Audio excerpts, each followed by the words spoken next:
So may bago tayong comment. Hi guys, by the way, it's been 5 days, 6 days. Alam niyo na kung ano nangyayari. Sobrang daming issue, pero basahin po natin to.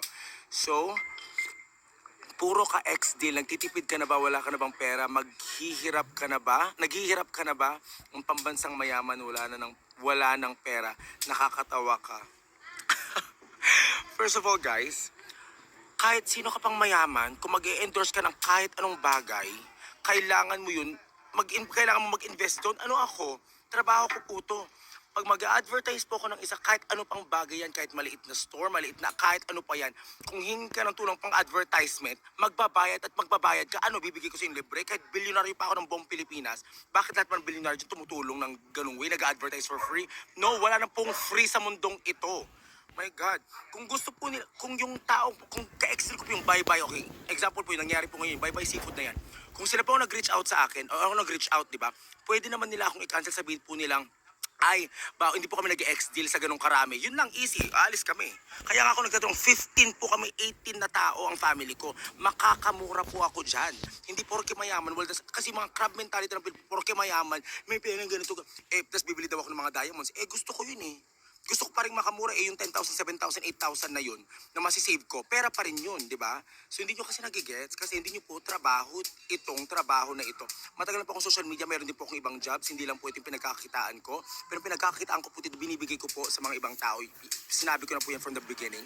Pero ang ex-deal po is ex-deal, kaya nga po ex-deal, di ba? Kung ayaw nyo makipag-connect, edi wag. Ganun lang ka-easy. Kung ayaw nyo kaming i-accept, edi wag. Bakit kailangan nyo, ngayon nagkaka-issue ko, bakit ngayon nyo lang pinost yung issue nyo na yan? Pwede nyo namang sinabi, ang tagal-tagal na ito, 2023 pa, bakit ngayon lang kayo nag-post? Papansin po kasi yung mga ganong tao, di ba? Nakikisaw-saw po sa mga issue, ganito, ganyan. Pwede nyo naman pong, kung issue pala sa inyo to last year, sana sinabi nyo na po to last year. Bakit ngayon lang na maraming issue, ngayon lang po kayo nagsalita? So hindi po yung magets eh.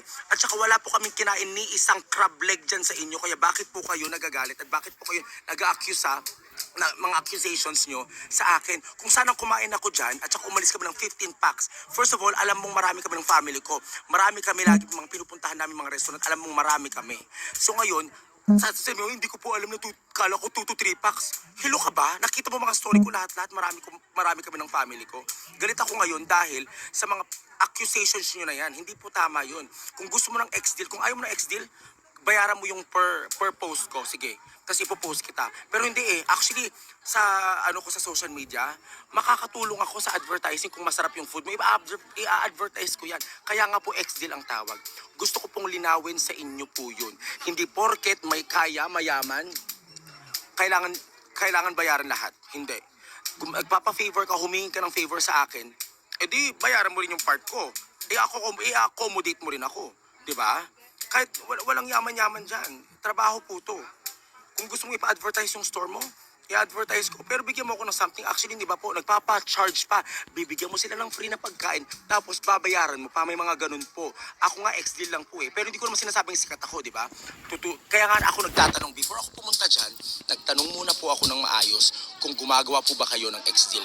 Kung sinabi mong hindi, edi hindi. Tapos gagawan mo ako ng issue ngayon. Tapos fan kita, sabi mo, hay nako, eme-eme kayo dyan. Period. And one thing ha, tip po sa may-ari po ng Bye-Bye.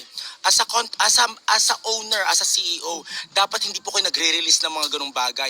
Small store ka man o big store ka lang, napaka-unprofessional po ng ginawa nyo na share nyo po yung messages natin. Sana pumunta muna po kayo sa akin. Ay, nakikisaw-saw po kayo sa issues. Very, very unprofessional. Sana po, nakiusap kayo sa akin ng maayos, na-offend ako kahit wala man nangyaring ex-deal eh. Yun yung pangit, walang nangyaring ex-deal, tapos nakikisaw-saw kayo sa problemang ito. Kaya, mali po kayo dito.